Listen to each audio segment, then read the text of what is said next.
Welkom terug by Opvs 122. Ekskuus, laat ek dit seker maak, hy neem nou op. Asai.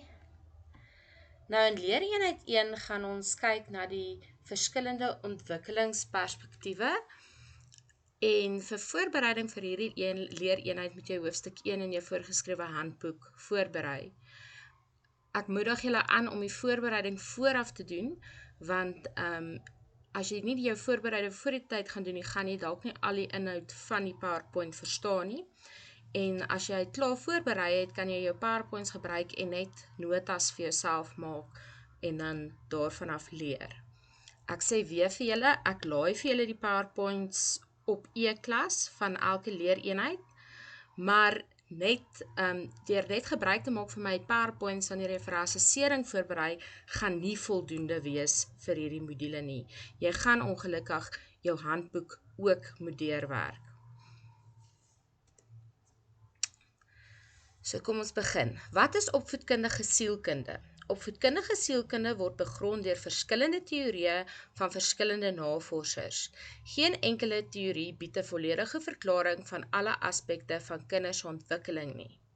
Jy neem uit elke teorie standpunte wat jy persoonlik mee saamstem en op die situasie van toepassing is. Ons noem dit 'n elektiese benadering. Ons stem nie noodwendig saam met alles wat in 'n teorie beskryf word nie, maar beoordeel dit deur die geloofsbril van die woord van die Here. Teksverse waarna ons kan verwys is: die mens is na die beeld van God gemaak, Genesis 1 vers 27. En elkeen wat sulke kindertjies in my naam ontvang my, maar elkeen wat een van hierdie kleintjies laat struikel, dit is beter dat 'n meelsteen aan sy nek gehang word en hy wegsink in die diepte van die see. Nou julle wat met leerders, jong volwassenes gaan werk, of dalk al reeds doen, ons besef nie elke dag die groot verantwoordelikheid wat ons het om elke dag met die kinders van die Here te kan werk nie. Onderwysers funksioneer in die wêreld en moet kennis dra van die verskillende teorieë wat Opvs begrond, sodat elke leerder begelei kan word om sy vaste anker in die enigste waarheid, Jesus Christus, te vind. Elke kind moet begelei word om as beelddraer van die Here op te tree.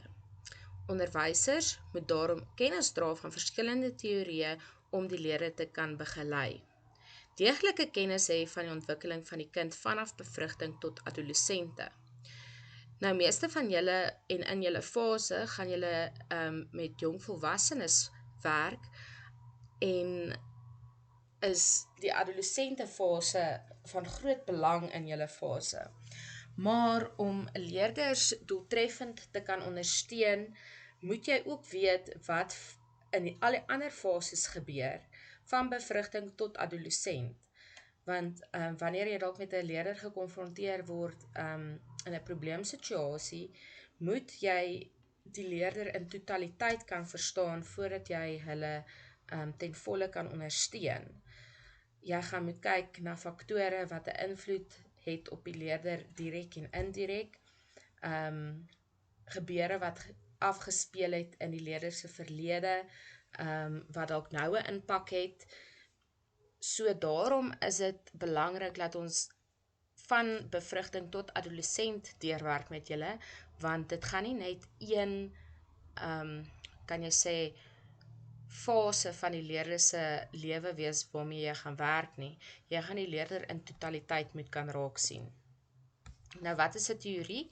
'n Teorie is 'n verduideliking van 'n verskynsel wat gebaseer is op feite en wat reeds bestaan. 'n Teorie verklaar iets.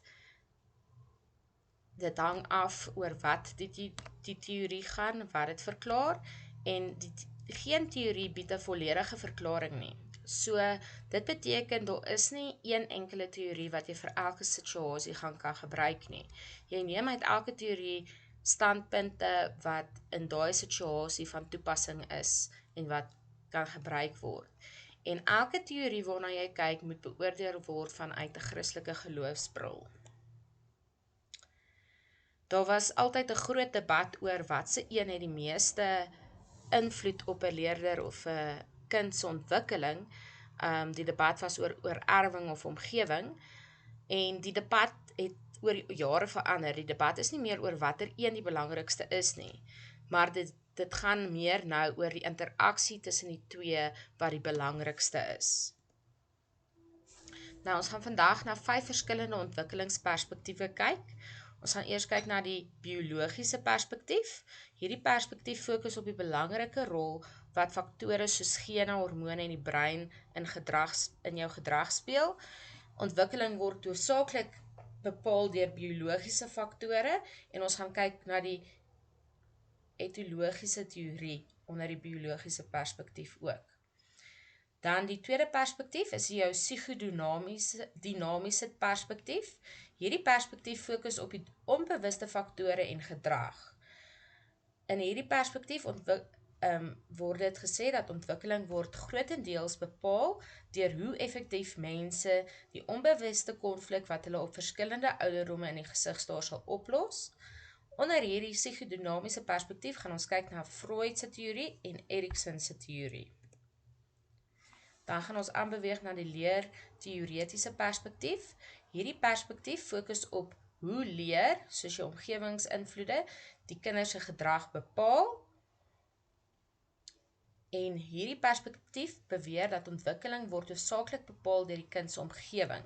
En ons gaan kyk na Skinner se teorie van operante conditionering. Die vierde perspektief is jou kognitiewe en ontwikkelingsperspektief. Hierdie perspektief help om te verstaan hoe kinders se denke verander na mate hulle groei, soos wat hulle ouer word.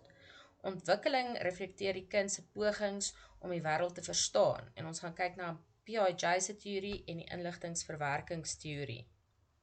Dan die laaste perspektief is die kontekstuele perspektief. Hierdie perspektief verduidelik hoe omgewingskragte kinders se ontwikkeling beïnvloed. En ons gaan kyk na Vygotsky se teorie en dan Brofen-Brenner se teorie. Nou, Brofen-Brenner se teorie is ook waaroor jou semesteropdrag gaan.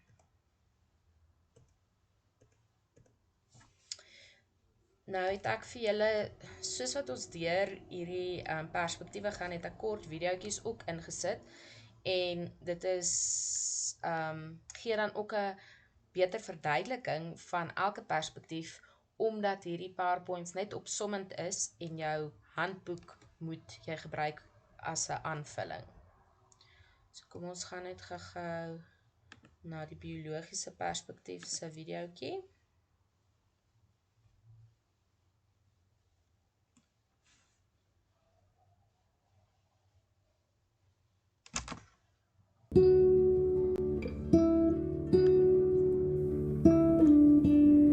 The biological approach believes that all behavior is caused by physical processes such as genetics, brain structure or brain chemistry, and hormones. This can be shown by your heart pounding or having sweaty palms. Natural selection might explain why we seem to fear certain potentially dangerous animals like poisonous snakes or spiders, or why fears of heights or closed-in spaces are relatively common. It's probably true that our ancestors had the sense to stay away from cliff edges and hissing serpents, and were more likely to live another day, so they can pass along their genes. So this might explain why those fears can persist, and even people who live in places without poisonous snakes would still fear snakes anyway. Research has shown that, for example, that identical twins are more likely to develop phobias even if they're raised apart. Some researchers have detected 17 different genes that seem to be expressed with various anxiety disorders, so it may be that some people are just naturally more anxious than others through genetics. There are 3 assumptions to the biological approach. Assumption 1, behavior can be explained in terms of different areas of the brain.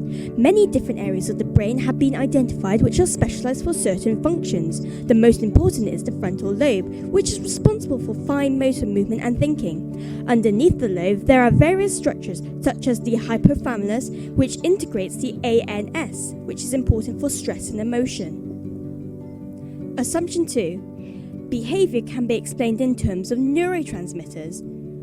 Neurons are electrical cells that form the basis of the nervous system. The flexibility of the nervous system is enhanced by having many branches at the end of each neuron, which are called dendrites, so that each neuron connects with many others. One neuron communicates with another neuron at the synapse, where the message is relayed by chemical messages, neurotransmitters. Some common neurotransmitters are dopamine, which is associated with awards and also schizophrenia, serotonin, adrenaline, and GABA. Assumption 3. Behavior can be explained in terms of hormones.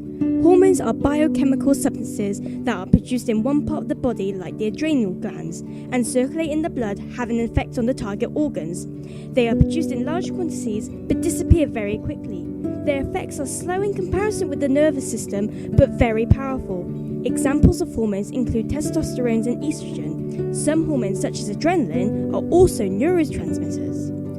Early treatments for mental disorders include psychosurgery. Moniz developed a surgical procedure called a prefrontal lobotomy in the 1930s. This involved drilling a hole on each side of the skull and inserting an instrument that resembled an ice pick to destroy the nerve fibers underneath.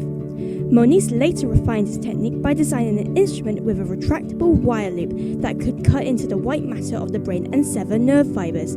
It was hoped that cutting into the nerve pathways that carried thoughts from one part of the brain to the other would relieve patients of their distressing thoughts and behaviors.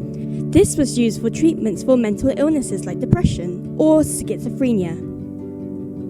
Strengths of the biological approach include being very scientific because the experiments used are measurable, objective, and can be repeated to test for reliability.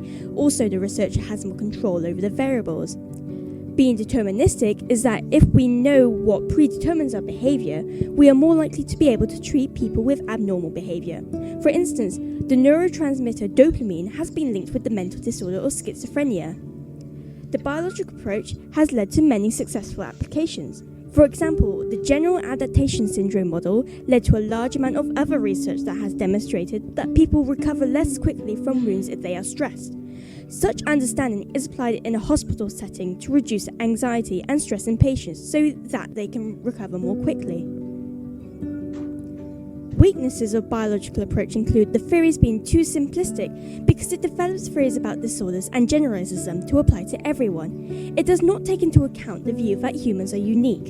An example of this is that the general adaptation syndrome assumes that everyone responds in the same way to stress, but does not take into account that some people have more support than others. Reductionism is a part of understanding how system works, but the problem is that in the process, we may lose a real understanding of the thing we are investigating. For example, the biological approach suggests that an illness such as schizophrenia is basically a complex physical, chemical system that has gone wrong. Mental illness has multiple causes, yet the biological approach focuses on just biology, the nature side, tending to ignore life experiences and psychological factors, the nurture, such as how people think and feel.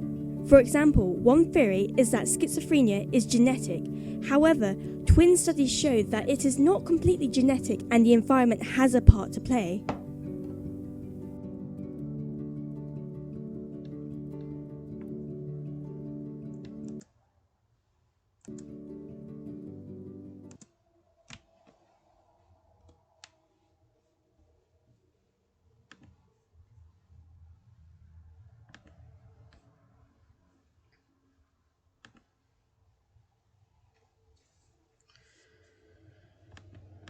Okay, so die biologiese perspektief is die ontwikkeling word hoofsaaklik bepaal deur die biologiese faktore, klem op 'n rol van oorerflikheid soos jou gene, jou senuweestelsel en die endokriene stelsel, veral hormone in die gedrag.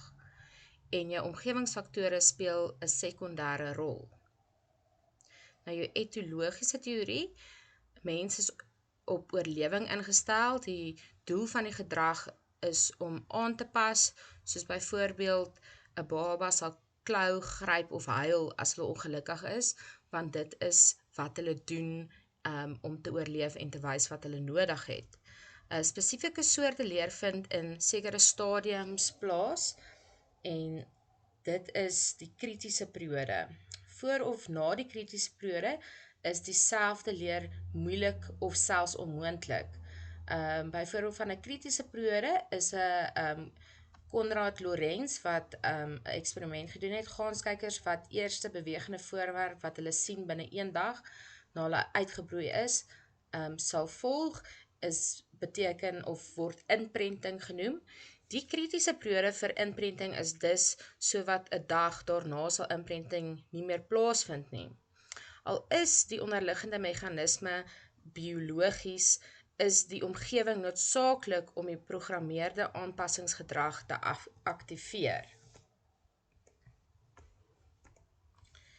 Nou ons tweede perspektief waarna ons gaan kyk is jou psigodinamiese perspektief, wat sê ontwikkeling word grotendeels bepaal deur hoe effektief mense die onbewuste konflik wat hulle op verskillende ouderdomme in die gesig staar sal oplos.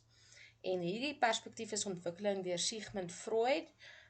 Julle hoef nie die datums te leer van wanneer hierdie mense navorsers gebore is nie, ook nie wanneer hulle dood is nie, solank jy hulle naam aan die perspektief kan koppel.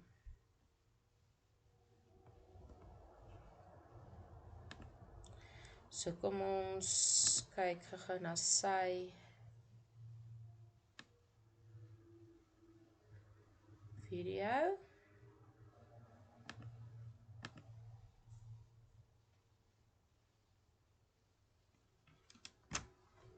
Is a good exercise. Dr. Sigmund Freud. I'm in the original European Inner World Masters Psychoanalysis home office, sitting in a reclining chair where Dr. Sigmund Freud analyzed patients from between 1891 and 1938. A psychoanalyst's couch, like the one Freud's patients lay on in search of relief from inner world turmoil, is stretched out in front of me. I'm writing step 4 to you from Vienna, Austria. Imagine how the Victorian-era Viennese public must have reacted when Dr. Freud first introduced the idea to the world that our behaviors are driven by all sorts of things that occurred in our past, and which are often not at all conscious to us in the present. Over 100 years ago, that culture-rattling insight changed the course of history. Foremost, because it changed the way we understand how our self develops. Dr. Freud recognized that we're each exposed to formative experiences and insights, and that although we may have forgotten those important events, they are continuing to inform the moment-to-moment recreation of ourself, and so how we feel and express ourselves each moment today. Dr. Freud taught us that many of the experiences that influence how our self is produced today occurred before we were able to form lasting conscious memories at all. Although all of our life's experiences cannot necessarily be brought into our conscious awareness as memories today, Dr. Freud saw that they often left a lasting impact on how we behave and what automatic emotions we experience throughout life. Unconscious experiences derived from early life events influence your habits, choices, and behaviors throughout your life. Your unconscious history form the iterations of yourself that rise off your bridge of translation today. Dr. Freud observed that moments of challenge or trauma often continued to grow within and emerged in a morphed form as emotions and behaviors later in life. He saw that some seeds planted flower over time, while other seeds grow and decay. Either way, unconsciously planted seeds often morph into new aspects of your life by changing the moment-to-moment contents automatically occurring in your inner dialogue, and so becoming the different versions of yourself each moment.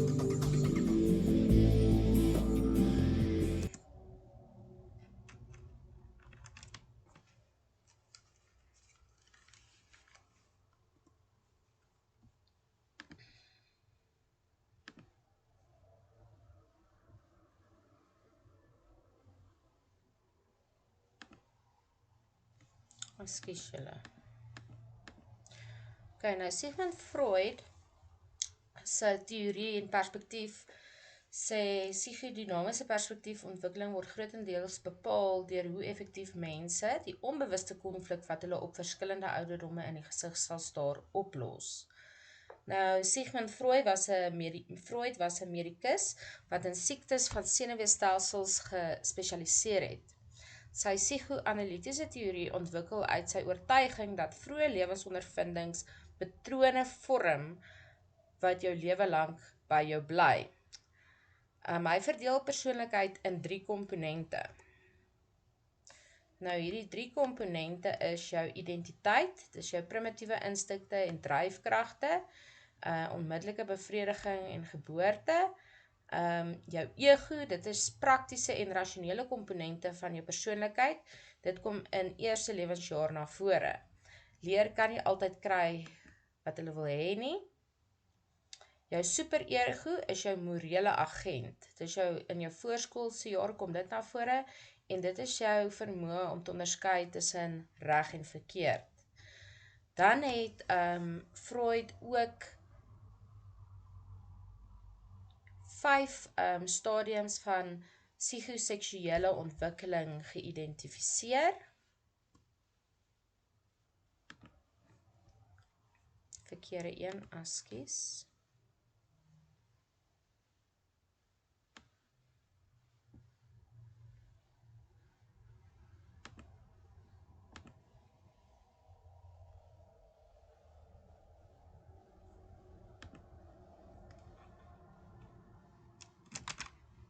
That inspire. Freud's theory of psychosexual development claims that as we grow up, we pass through 5 critical phases. Our sex drive, which Freud called the libido, focuses in a different erogenous zone at each phase. The phases are called oral, anal, phallic, latency, and genital. If our experience during any of these phases was traumatic, we might develop fixations later in life, such as neurosis, dependencies, addictions, or depression. The oral phase, age 0 to 1. In the first year of our lives, we discover the world through our oral senses. Our main pleasure comes from sucking our mother's breast or a bottle. The conflict that occurs now is the weaning from our primary caregiver. Hans is weaned off his mother's breast without trauma. Ernst's mother stops feeding him within 4 months of birth, which is too early. Ida is often left alone crying when she is hungry. Hans becomes a healthy and independent adult. Ernst suffers from trauma and develops an oral fixation. He tries to compensate for it by chewing gum all the time. Ida spends her entire life looking for the oral stimulation she was denied as an infant, and therefore develops a manipulative and addictive personality. The anal phase, age 1 to 3. The primary focus of our libido at this age is the control of the bladder and bowel movements. We have to learn how to use the potty. Hans' parents praise his attempts to use the toilet and encourage him to learn at his own pace. Ernst's parents force potty training on him too early and punish him for mistakes. Ida's parents neglect any efforts at potty training entirely.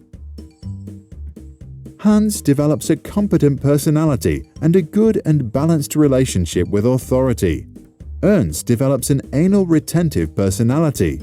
He becomes an over-controlling and stingy adult with disgust for his own body and a tendency to obey authority. Ida develops an anal expulsive personality. She becomes messy, disorganized, inconsiderate of other people's feelings, and rebellious against authority. The phallic phase, age 3 to 6. Our libido now turns to the genitals as we discover the differences between the female and the male gender. The boys' conflict in this phase occurs as a rivalry with their father, also called the Oedipus complex. Ernst and Hans desire to possess their mother and fantasize about getting rid of their father. But they know that their father is stronger and fear being punished for their desire. Freud called this castration anxiety. Ida experiences penis envy. She believes that a penis is the key to power and domination and also wants one. Hans' father was very present during that phase. Later, Hans resolves this conflict by identifying strongly with him. He learns to take on a male role. As an adult, he respects both genders. Ernst, whose father was absent during that phase, fails to develop a strong sense of manhood. He has a mother fixation and is not sure about his sexuality. He also tends to be aggressive towards women and constantly needs to compete with other men. Ida, like all women, maintains her penis envy for the rest of her life, which in her case causes an inferiority complex towards men. Latent phase, age 7 to 13. In this phase, our libido is suppressed as our sexual energy is being sublimed into developing life skills. Our superego strengthens, and we strongly identify with social values, same-sex heroes, and friends. Hans follows many hobbies. Ernst loves learning at school, and Ida makes lots of new girlfriends. There is no real conflict in this phase. All three of them benefit for the rest of their lives from the skills they developed during latency. The genital phase, puberty to death. Once we reach puberty, our libido starts to become active again, and we develop an interest in sexual partners. Hans, Ida, and Ernst face the challenge of balancing the sexual desires of the id and the needs of the superego to obey social norms. The development of a strong ego helps to find a compromise between the two.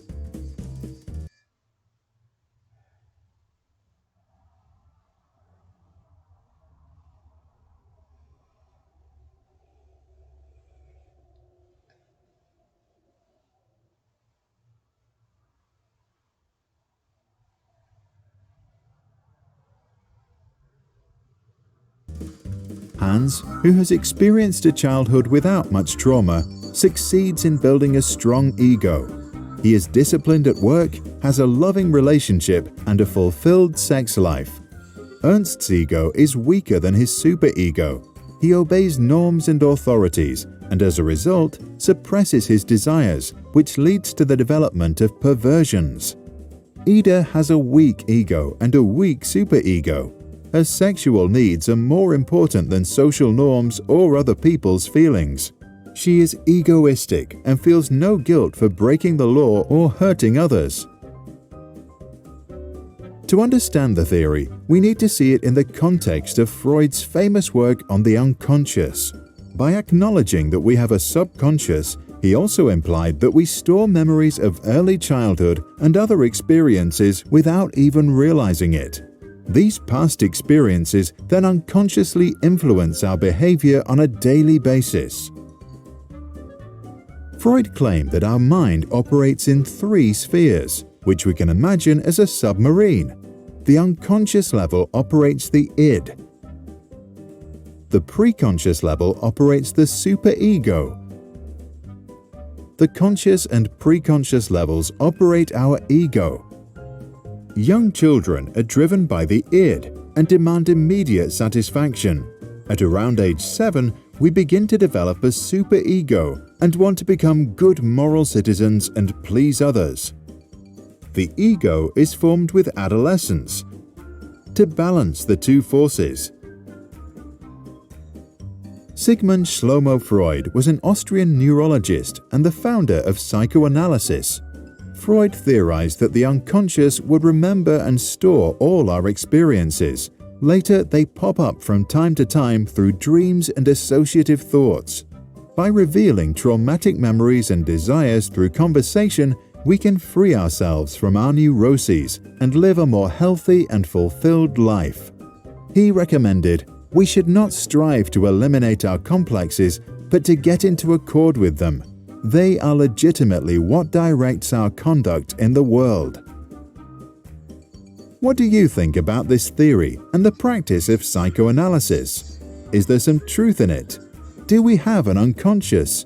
If so, does it really store all our childhood experiences and influence our behavior as adults? Please share your thoughts in the comments below.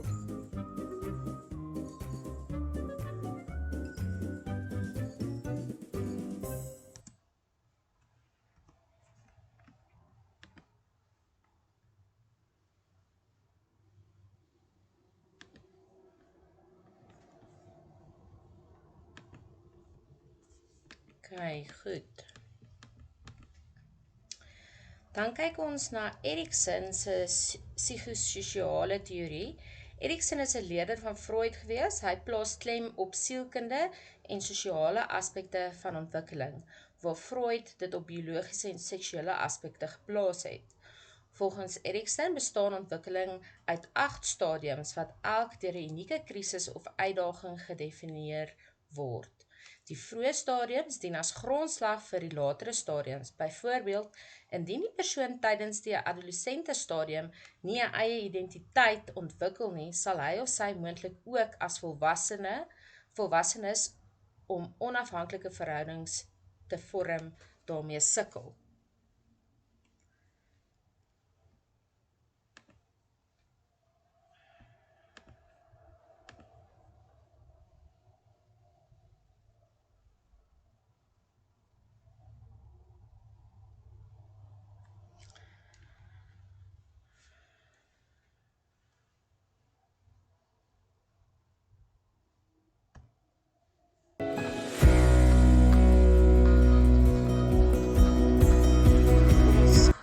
We can develop guilt.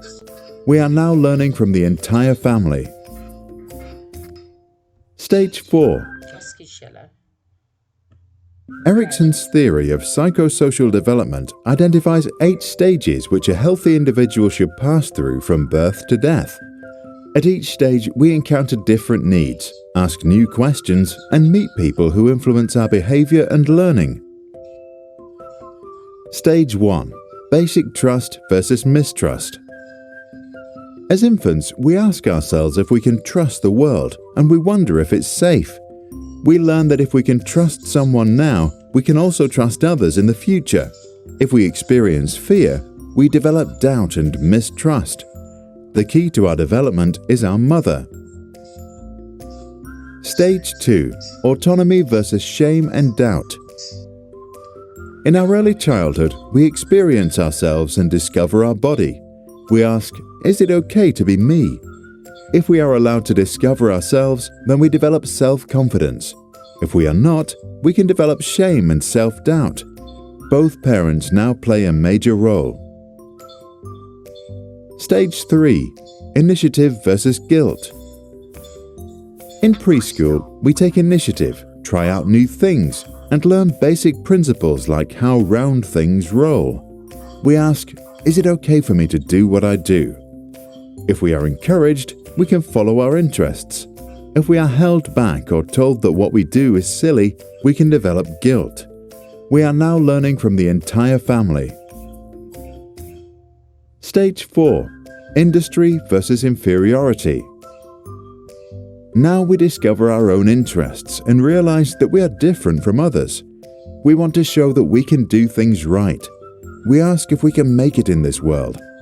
If we receive recognition from our teachers or peers, we become industrious, which is another word for hard-working. If we get too much negative feedback, we start to feel inferior and lose motivation. Our neighbors and schools now influence us the most. Stage 5. Identity versus role confusion.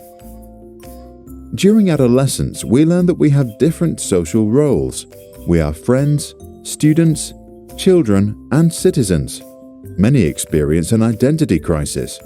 If our parents now allow us to go out and explore, we can find identity. If they push us to conform to their views, we can face role confusion and feel lost. Key to our learning are our peers and role models. Stage 6. Intimacy versus isolation. As young adults, we slowly understand who we are, and we start to let go of the relationships we had built earlier in order to fit in. We ask ourselves if we can love. If we can make a long-term commitment, we are confident and happy. If we cannot form intimate relationships, we might end up feeling isolated and lonely. Our friends and partners are now central to our development. Stage 7. Generativity versus stagnation.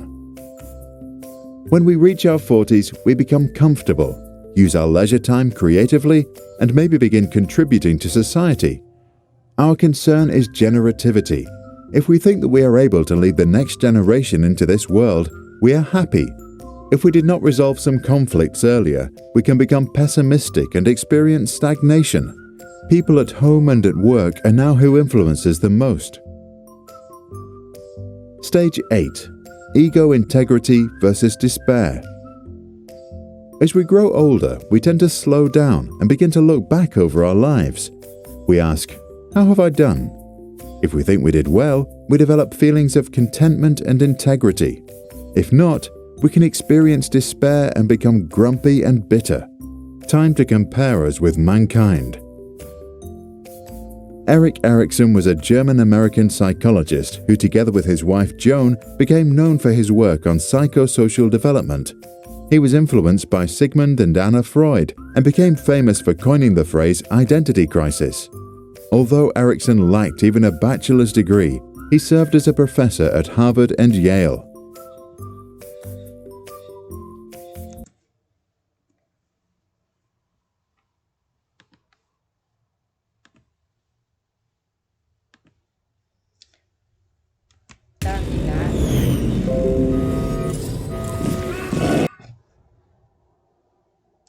Ekskuus julle, ek sukkel vandag met my tegnologie. Ons maak net so. Ok, hier gaan ons nou. Nou ons volgende perspektief is die leerteoretiese perspektief. In hierdie perspektief is ontwikkeling word hoofsaaklik bepaal deur die kind se omgewing. Skinner se teorie is die operante conditionering wat gegrond is op die werk van die behavioriste Pavlov en Watson wat die honde en die rot gebruik het. Pavlov en Watson het gefokus op kinders en diere se reaksies op die omgewing. Skinner glo dat kinders deur middel van response van die omgewing leer. Hy noem dit die operante conditionering, opereer, hanteer of in werking stel. Ons kyk sy video.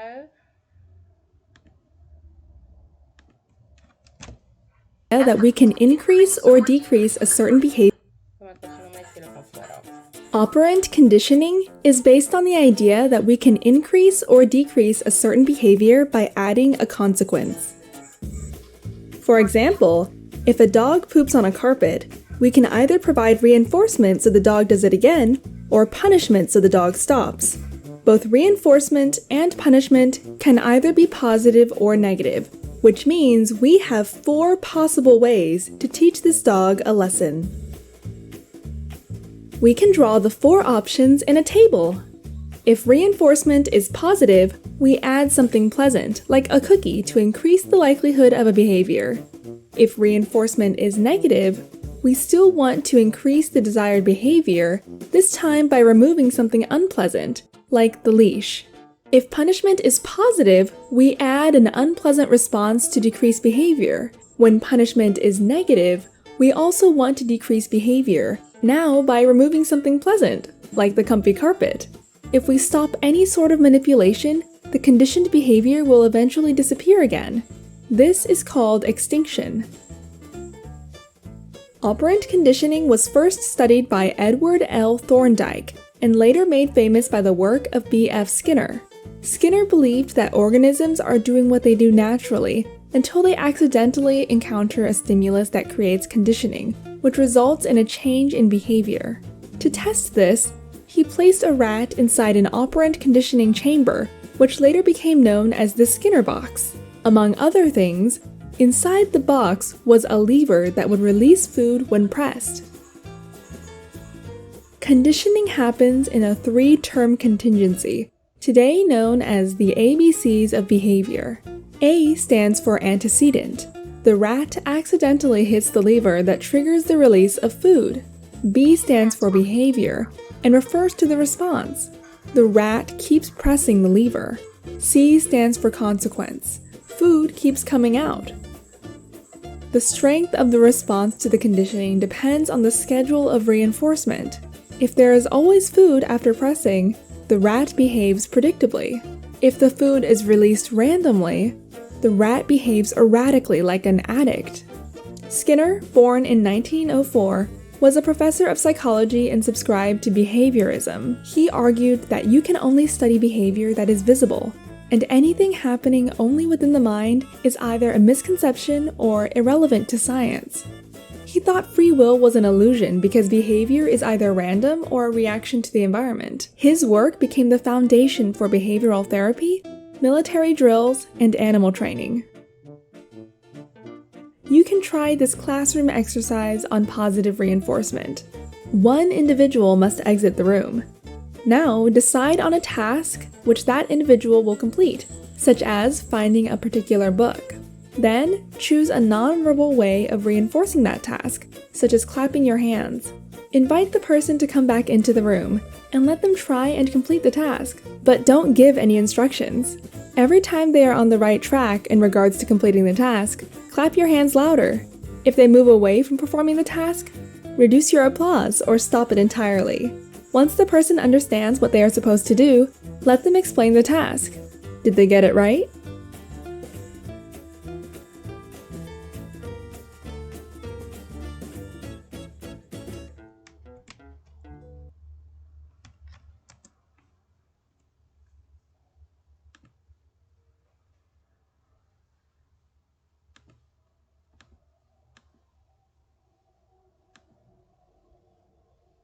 Skinner het ook geglo dat kinders hul omgewing in werking stel om meer belonende reaksies te ontlok en straf te vermy. So beloning is gelyk aan positiewe gedrag. Die volgende perspektief is die kognitiewe ontwikkelingsperspektief, wat sê ontwikkeling reflekteer die kind se pogings om die wêreld beter te verstaan. Nou Piaget se teorie, hy het geglo dat kinders van nature probeer sin maak van hulle wêreld. Byvoorbeeld, 'n baba probeer sin maak van 'n speelding. Tieners probeer sin maak van reëls en grense toets. Vorm teorie en toets dit. Geloof in sy of haar teorie word sterker indien 'n verwagte gebeure plaasvind of veralgemeen. Nie identifiseer leemtes en pas dit aan.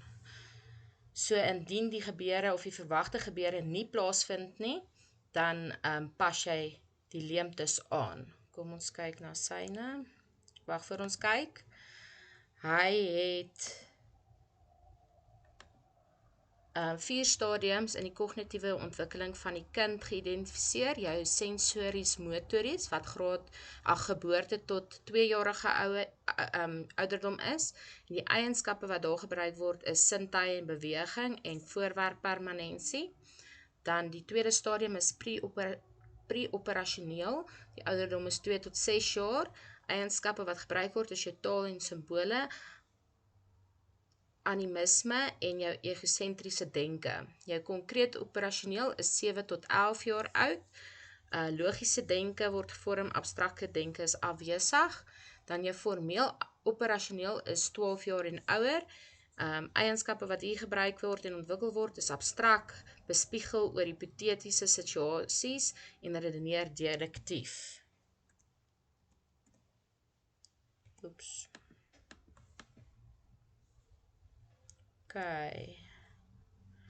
Kom ons kyk na syne.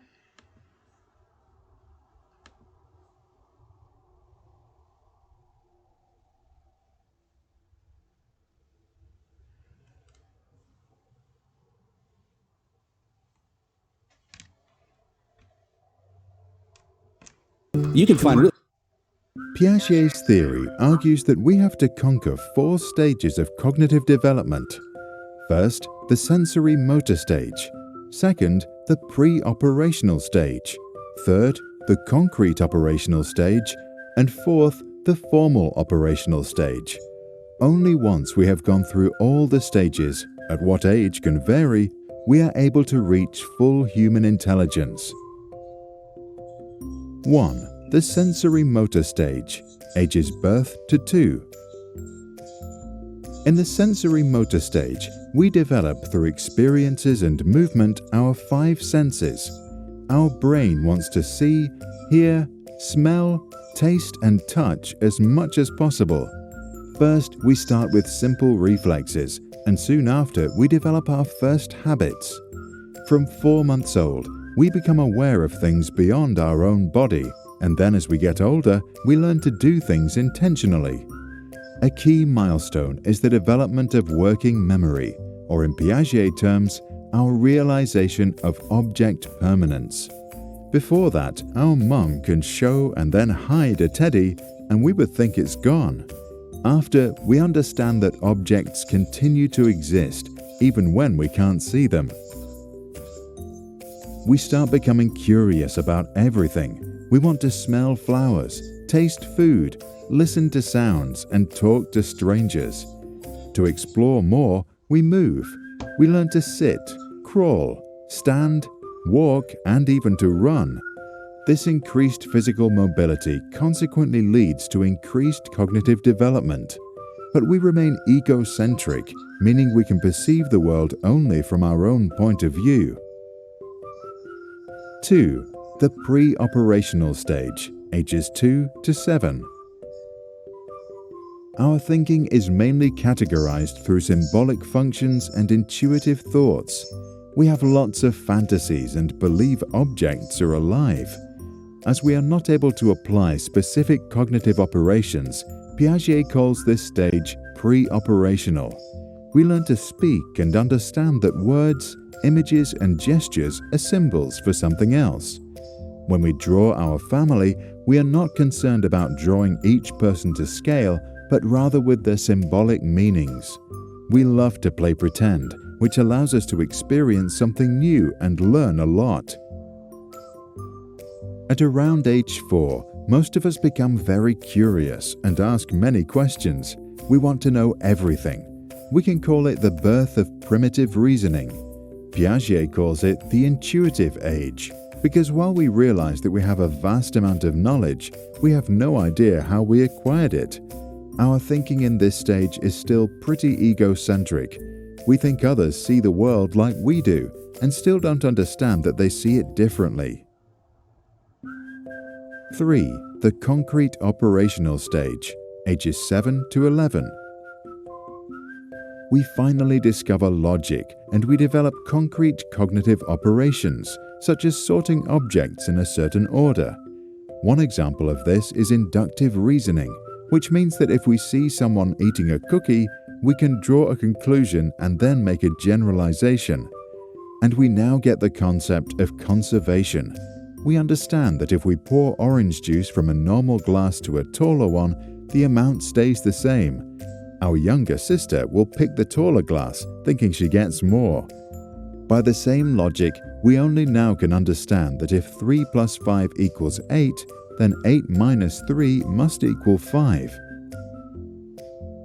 Our brain learns to rearrange our thoughts, to classify and build concrete operational mental structures.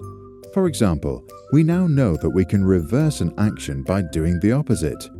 Excited by our new mental abilities, we apply them in conversations, activities, when we learn to write, and in school.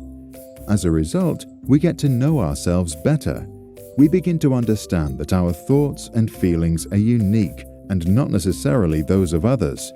That means that we learn to put ourselves in someone else's shoes. 4. The formal operational stage, age 12 plus. Once we become teenagers, we become formally operational. We now have the ability to think more rationally about abstract concepts and hypothetical events. Our advanced cognitive abilities allow us to understand abstract concepts such as success and failure, love and hate. We form a deeper understanding of our own identity and our morality. We now also think that we understand why people behave the way they behave, and as a result, can become more compassionate.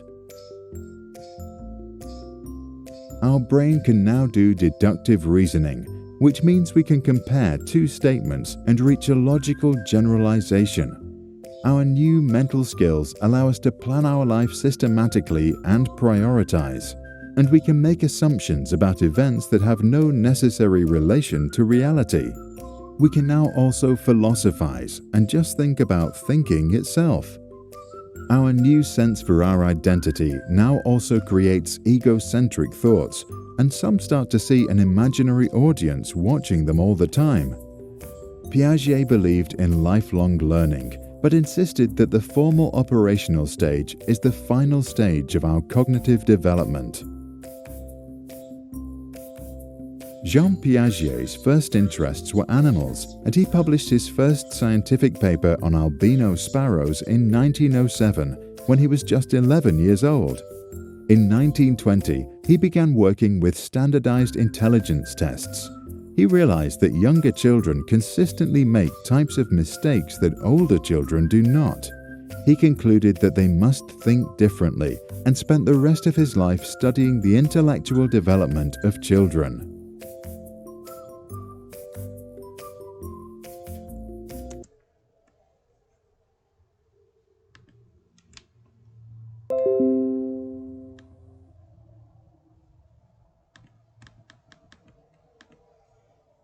Okay, nou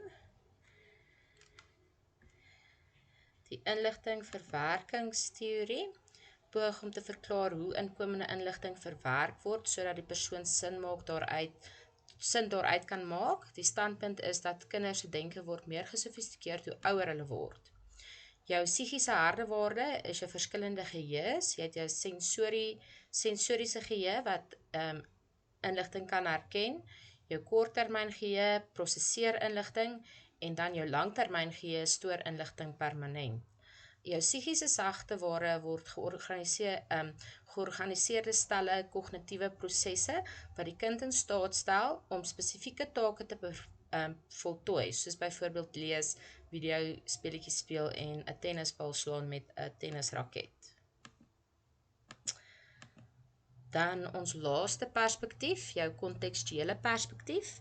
In hierdie perspektief sê elke element van die totale stelsel waarbinne die kind funksioneer beoefen 'n invloed uit op sy of haar ontwikkeling. Nou, Vygotsky se teorie het sy fundamentele doel van alle samelewings is om kinders in staat te stel om kulturele waardes en vaardighede aan te leer. Die kind se aanleer van 'n nuwe vaardigheid word gerig deur 'n volwassene of 'n ouer kind wat die voorbeeld stel vir die leer en die leerervaring struktureer. Dit word die sone van proximale ontwikkeling genoem. Leer vind die beste plaas wanneer die kind take wat te moeilik is om alleen te doen, bemeester met die hulp van 'n volwassene. Kom ons kyk na Vygotsky se video.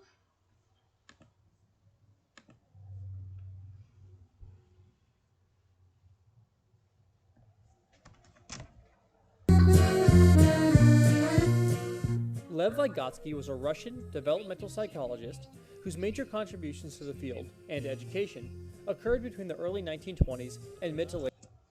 Hierdie video se klank is baie sleg, so ek weet nie of julle dit dalk self wil gaan kyk nie, maar ek gaan hom verder speel. 1930s. While Vygotsky was only able to provide roughly a decade of work, his contributions are ever present in today's classrooms. As a developmental psychologist, Vygotsky focused a great deal on not only the development of children, but the learning processes involved with their development. According to Vygotsky, learning happens because we interact with the environment. Further, he believed that we do not learn because we have developed, rather, we develop because we have learned. In short, learning precedes development. Learning new things enhances our developmental level. However, in order to learn, we must be presented with tasks that are just out of reach of our present abilities. Tasks that are too simple or already within our present abilities do not promote learning. On the other hand, tasks that are too complex become frustrating and no learning occurs. Vygotsky believed that those tasks which are just beyond our present ability exist in what he called the zone of proximal development. The tasks in the zone of proximal development are the things we can almost do ourselves, but need help from others to accomplish. After receiving help from others, we will eventually be able to do them on our own, thus shifting them out of our zone of proximal development. In other words, we have learned something. Here is an example. Little Johnny cannot swim. If he tried to teach himself to swim, he would most likely drown. However, if Johnny enlists the help of a swimming instructor, he will soon be able to learn to swim. In this scenario, swimming would be considered to be within Johnny's zone of proximal development. Why? because it is a task he cannot accomplish on his own, but he can accomplish with the encouragement and guidance from someone else. Okay, so how does the concept of the zone of proximal development factor into the roles of today's teachers? Simple. The subject matter that teachers are going to teach our students falls within their zone of proximal development. Our students are able to learn the content. They just need guidance and encouragement from a teacher in order to do so. As teachers, we must be conscious of the fact that every student has a different zone of proximal development. In modern educational jargon, this means differentiation. Educators must design lesson plans that cater to the zone of proximal development for each of their students in order to avoid boredom and/or frustration in the classroom. The take-home message? Every student learns differently. But, more importantly, every student can learn. They just need the help of a teacher.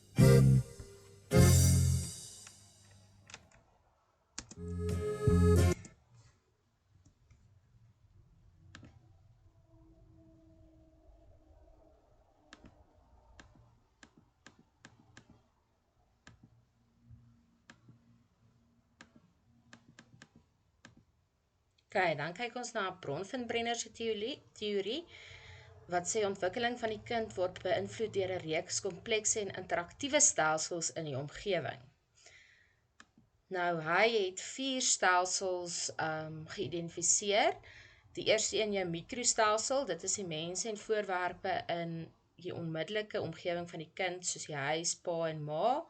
Die mesostelsel is die mikrostelsels wat interverbind is, byvoorbeeld die skool en die huis en die dagsorg en die portuïergroep en hoe hulle interaksie, kan men sê, half het met mekaar. Dan die exostelsel is nie noodwendig 'n direkte invloed op die kind nie, maar dit is soos die ouers se werk, die sosiale omgewing, die plaaslike regering en die hulpbronne. Nou jou makrostelsel bestaan uit die kulture en subkulture waarbinne die mikro, meso en exostelsel veranker is. Dis byvoorbeeld die kultuur van die gemeenskap of die kultuur van die etnisiteit, die provinsie en die land.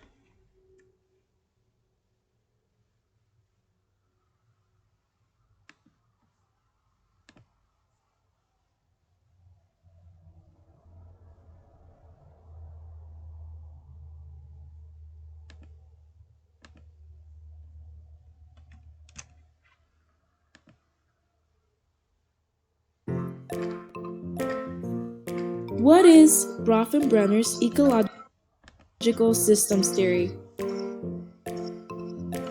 Brofen Brenner believed that a child's development was affected by everything that surrounds him or her. Through this, he created an ecological system which consisted of the microsystem, mesosystem, exosystem, macrosystem, and the chronosystem. The first layer is the microsystem. The microsystem is the smallest and most immediate environment in which the child lives in. Examples of these environments would be home, school and peer groups, and their community. Mesosystem is defined as the relationships between the microsystems. For example, the linkages between home and school, peer group and family, or family and church. For example, if a child's parent is actively involved in the friendships of the child, then the child's development is affected in a positive way. However, if a parent is mean towards the child's friend, then the child will have conflicting emotions, affecting them in a negative way. Exosystem is the relationships that may exist between 2 or more settings, one of which may not contain the developing child but affects him indirectly nonetheless. Like, for example, a parent who asks for a promotion at work and gets turned down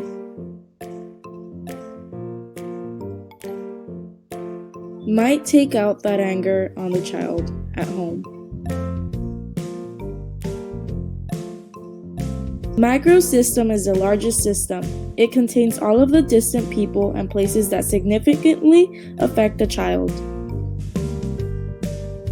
It is made up of the child's cultural patterns and values, specifically the child's dominant beliefs and ideas, as well as political and economic systems. For instance, a child in a war zone area will experience a different kind of development than a child who lives in a community where peace is present. The chronos system relates to the transitions and shifts in one's lifespan. It may also involve the social historical context that may influence a person. A classic example of this is how divorce, as a major life transition, may affect not only the couple's relationship but also their child's behavior. Thank you for watching.